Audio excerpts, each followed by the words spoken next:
तस्वीर हो, नाज करेगी दुनिया तुम पर, दुनिया की तकदीर हो।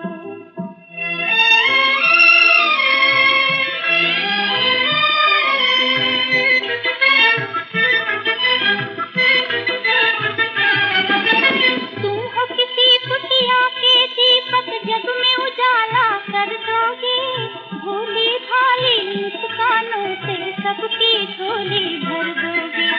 हंसते चलो जमाने में तुम चलता हुआ एक तीर हो, नाज करेगी दुनिया तुम पर, दुनिया की तकदीर हो। आने वाले कल की तुम तस्वीर हो, नाज करेगी दुनिया तुम पर, दुनिया की तकदीर हो।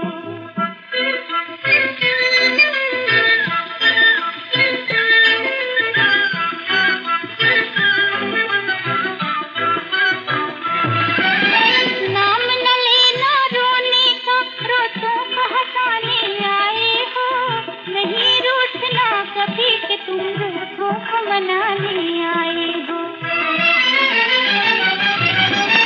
नाम न लेना रोने का, रोतों को हंसाने आए हो, नहीं रूठना कभी कि तुम रूठों को मनाने आए हो। जो रूठी तकदीर बदल दे तुम ऐसी तदबीर हो, नाज करेगी दुनिया तुम पर, दुनिया की तकदीर हो। आने वाले कल की तुम तस्वीर हो, नाज करेगी दुनिया तुम पर, दुनिया की तकदीर हो।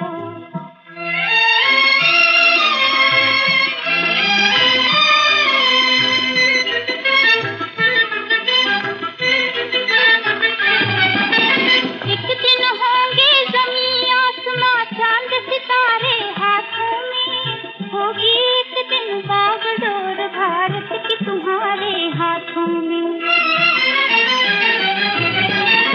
एक दिन होंगे ज़मीं आसमां चांद सितारे हाथों में, होगी एक दिन बागडोर भारत की तुम्हारे हाथों में। तोड़ सके ना दुश्मन जिसको तुम ऐसी जंजीर हो, नाज करेगी दुनिया तुम पर, दुनिया की तकदीर हो। आने वाले कल की तुम तस्वीर हो, नाज करेगी दुनिया तुम पर, दुनिया की तकदीर हो।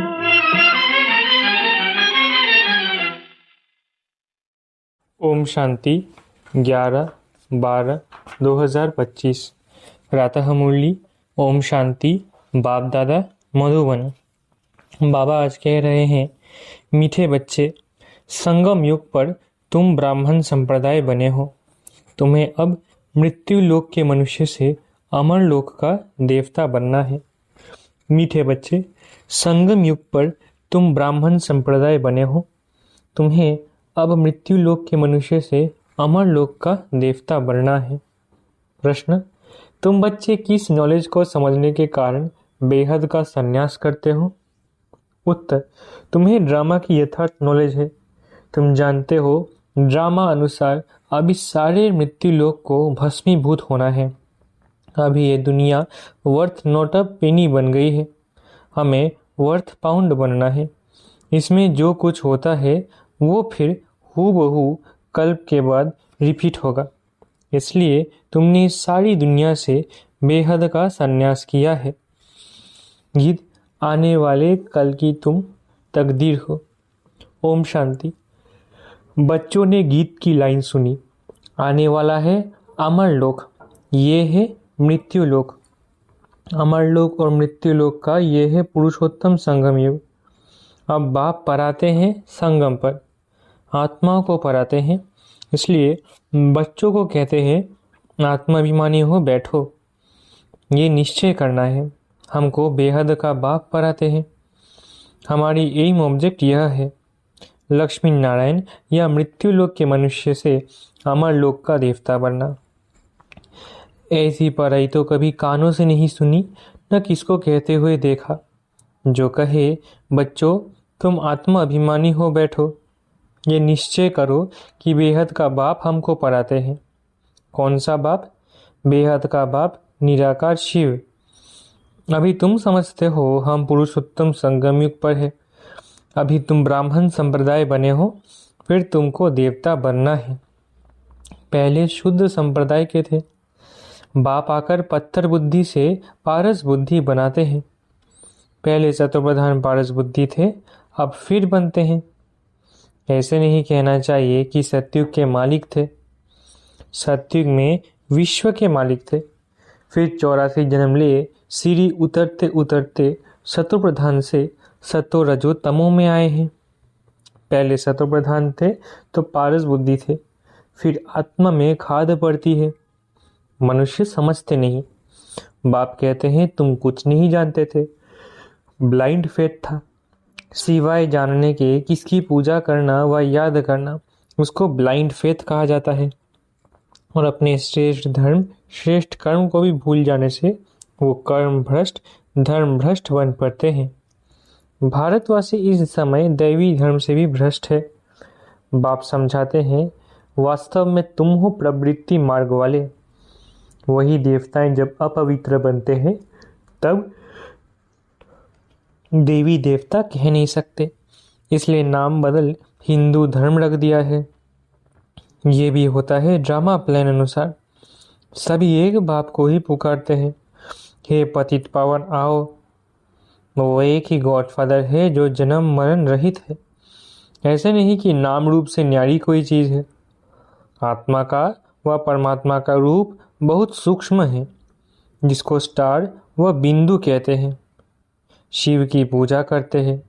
शरीर तो है नहीं। अब आत्मा बिंदु की पूजा हो न सके, इसलिए उनको बड़ा बनाते हैं पूजा के लिए। समझते हैं शिव की पूजा करते हैं, परंतु उनका रूप क्या है वो नहीं जानते। ये सब बातें बाप इस समय ही आकर समझाते हैं। बाप कहते हैं तुम अपने जन्मों को नहीं जानते हो। 84 लाख योनियों का तो एक गपोरा लगा दिया है। अब बाप तुम बच्चों को बैठ समझाते हैं। अभी तुम ब्राह्मण बने हो, फिर देवता बनना है। कलयुगी मनुष्य है शूद्र। तुम ब्राह्मणों की एम ऑब्जेक्ट है मनुष्य से देवता बनने की। ये मृत्यु लोक पतित दुनिया है। नई दुनिया वो थी जहाँ ये देवी देवताएं राज्य करते थे। एक ही इनका राज्य था। ये सारे विश्व के मालिक थे। अभी तो तमो प्रधान दुनिया है। अनेक धर्म है। ये देवी देवता धर्म प्राय लोप हो गया है।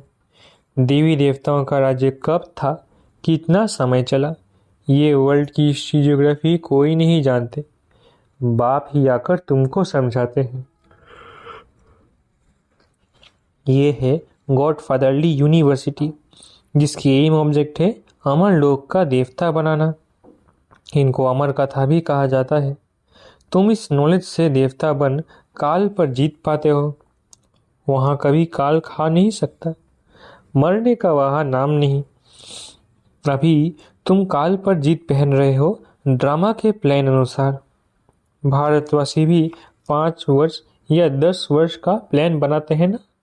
समझते हैं हम राम राज्य स्थापन कर रहे हैं। बेहद के बाप का भी प्लान है राम राज्य बनाने का। वो तो सब है मनुष्य। मनुष्य तो राम राज्य स्थापन कर ना सके। राम राज्य कहा ही जाता है सतयुग को। इन बातों को कोई जानते नहीं। मनुष्य कितनी भक्ति करते हैं, जिस्मानी यात्राएं करते हैं। दिन अर्थात सतयुग त्रेता में इन देवताओं का राज्य था। फिर रात में भक्ति मार्ग शुरू होता है। सतयुग में भक्ति होती नहीं। ज्ञान भक्ति वैराग्य ये बाप समझाते हैं। वैराग्य 2 प्रकार का है। एक है हठी योगी निवृत्ति मार्ग वालों का, वो घर बार छोड़ जंगल में जाते हैं। अब तुमको तो बेहद का संन्यास करना है, सारी मृत्यु लोक का। बाप कहते हैं ये सारी दुनिया भस्मीभूत होने वाली है। ड्रामा को बहुत अच्छी रीति समझना है। जो मिसल टिक टिक होती रहती है। जो कुछ होता है फिर कल 5000 वर्ष बाद हूबहू रिपीट होगा। इसको बहुत अच्छी रीति समझकर बेहद का संन्यास करना है। समझो कोई विलायत जाते हैं, कहेंगे वहाँ हम ये नॉलेज पढ़ सकते हैं। बाप कहते हैं हाँ, कहाँ भी बैठ तुम पढ़ सकते हो। इसमें पहले 7 रोज का कोर्स लेना पड़ता है। बहुत सहज है। आत्मा को सिर्फ ये समझना होता है, हम तमोप्रधान विश्व के मालिक थे, तब सतोप्रधान थे, अब तमोप्रधान बन गए हैं। 84 जन्मों में बिल्कुल ही वर्थ नॉट अ पेनी बन पड़े हैं। अब फिर हम पाउंड कैसे बने? अब कलयुग है, फिर जरूर सतयुग होना है। बाप कितना सिंपल समझाते हैं। 7 दिन का कोर्स समझना है, कैसे हम सतोप्रधान से तमोप्रधान बने हैं। काम चिता पर बैठ तमोप्रधान बने हैं, अब फिर ज्ञान चिता पर बैठ सतोप्रधान बनना है। वर्ल्ड की हिस्ट्री ज्योग्राफी रिपीट होती है, चक्र फिरता रहता है ना। अभी है संगम युग, फिर सतयुग होगा। अभी हम कलयुगी विशेष बने हैं, सो फिर सतयुगी वाइसलेस कैसे बने? उसके लिए बाप रास्ता बताते हैं। पुकारते भी है, हमारे में कोई गुण नहीं है, अब हमको ऐसा गुणवान बनाओ। जो कल पहले बने थे उन्हों को ही फिर बनना है। बाप समझाते हैं, पहले पहले तो अपने को आत्मा समझो। आत्मा ही एक शरीर छोड़ दूसरा लेती है। अभी तुमको देही अभिमानी बनना है। अभी ही तुम्हें देही अभिमानी बनने की शिक्षा मिलती है। ऐसे नहीं कि तुम सदैव देही अभिमानी रहेंगे। नहीं, सतयुग में तो नाम शरीर के रहते हैं। लक्ष्मी नारायण के नाम पर ही सारी कारोबार चलते हैं।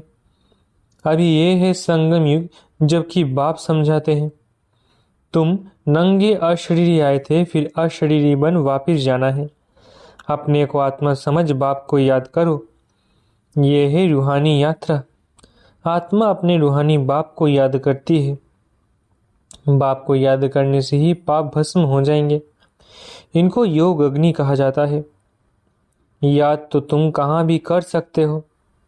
7 रोज में समझाना होता है, ये सृष्टि चक्र कैसे फिरता है, कैसे हम सीढ़ी उतरते हैं। अब फिर इस एक ही जन्म में चढ़ती कला होती है। विलायत में बच्चे रहते हैं, वहाँ भी मुरली जाती है। ये स्कूल है ना, वास्तव में ये है गॉडफादरली यूनिवर्सिटी। गीता का ही राजयोग है, परंतु श्री कृष्ण को भगवान नहीं कहा जाता।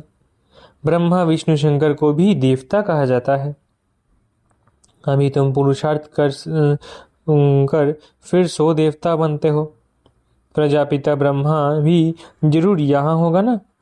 प्रजापिता तो मनुष्य है ना। प्रजा जरूर यहाँ ही रची जाती है। हम सो का अर्थ बाप ने बहुत सहज रीति समझाया है। भक्ति मार्ग में तो कह देते हम आत्मा सो परमात्मा, इसलिए परमात्मा को सर्वव्यापी कह देते। बाप कहते सब में व्यापक है आत्मा। मैं कैसे व्यापक होऊंगा? तुम मुझे बुलाते ही हो, हे पतित पावन आओ हमको पावन बनाओ।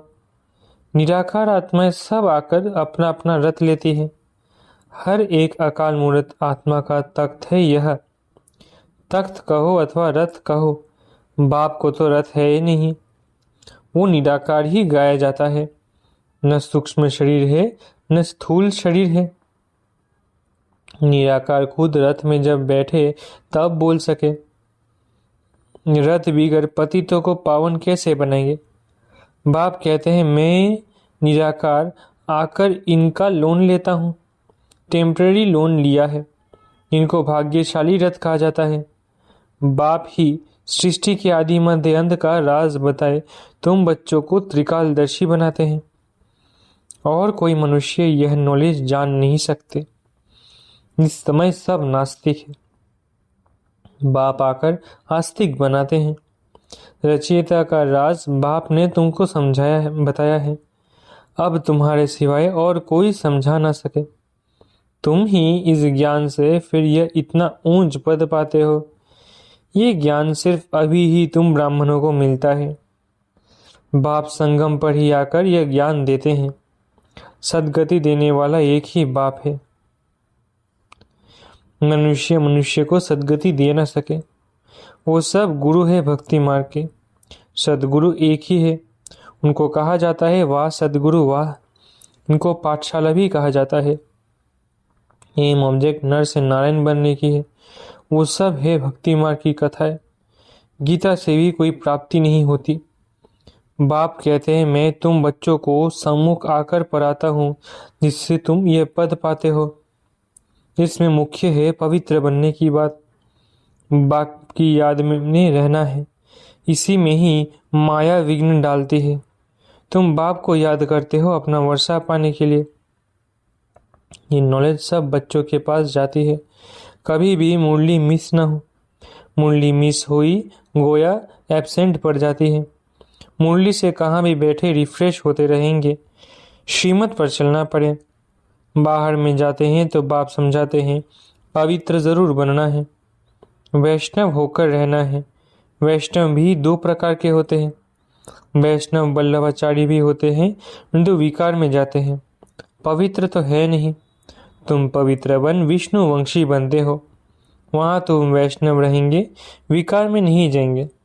वो है अमर लोक, यह है मृत्यु लोक, यहाँ विकार में जाते हैं। अभी तुम विष्णुपुरी में जाते हो, वहाँ विकार होता नहीं। वो है वाइसलेस वर्ल्ड।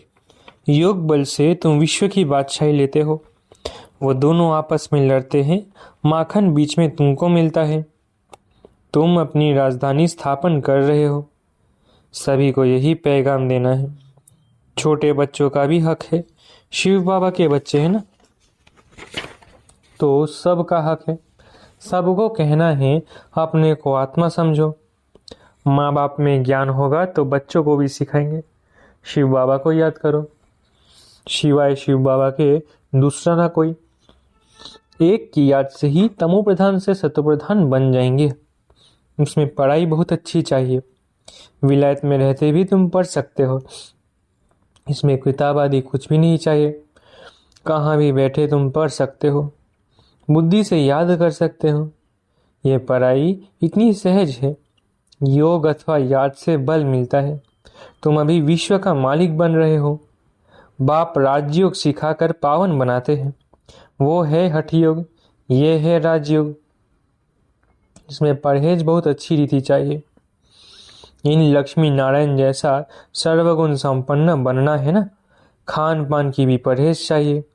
और दूसरी बात, बाप को याद करना है तो जन्म जन्मांतर के पाप कट जाएंगे। इसको कहा जाता है सहज राजयोग, राजाई प्राप्त करने के लिए। अगर राजाई ना ली तो गरीब बन जाएंगे।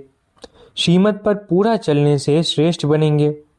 भ्रष्ट से श्रेष्ठ बनना है, उसके लिए बाप को याद करना है।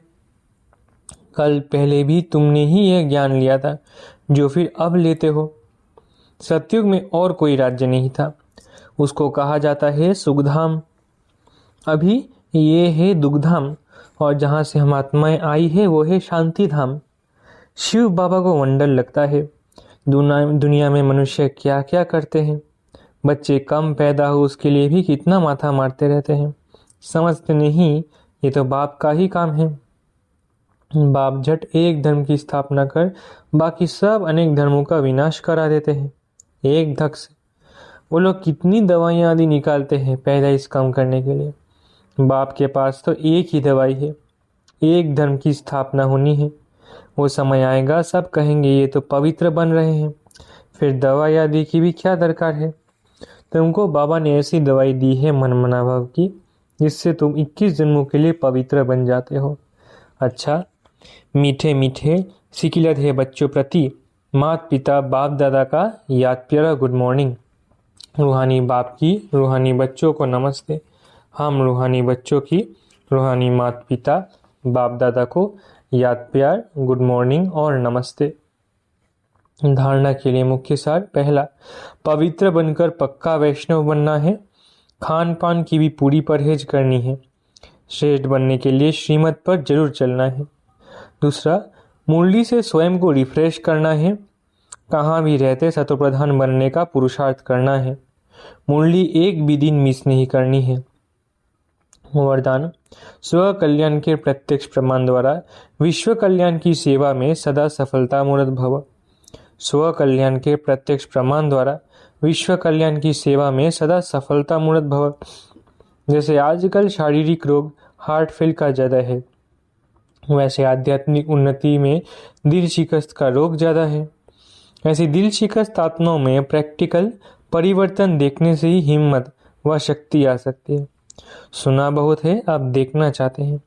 प्रमाण द्वारा परिवर्तन चाहते हैं तो विश्व कल्याण के लिए स्व कल्याण पहले सैंपल रूप में दिखाओ।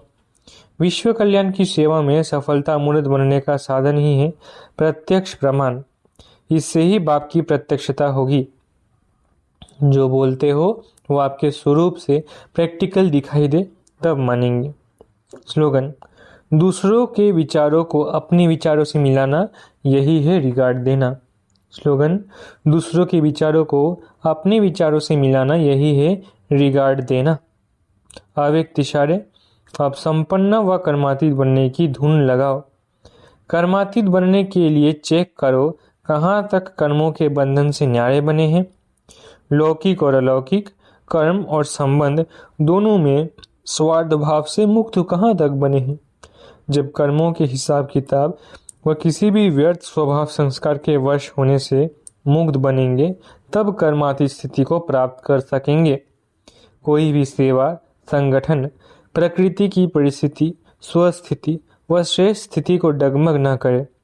इस बंधन से भी मुक्त रहना ही कर्मातीत स्थिति की समीपता है। अच्छा, ओम शांति। शुक्रिया बाबा।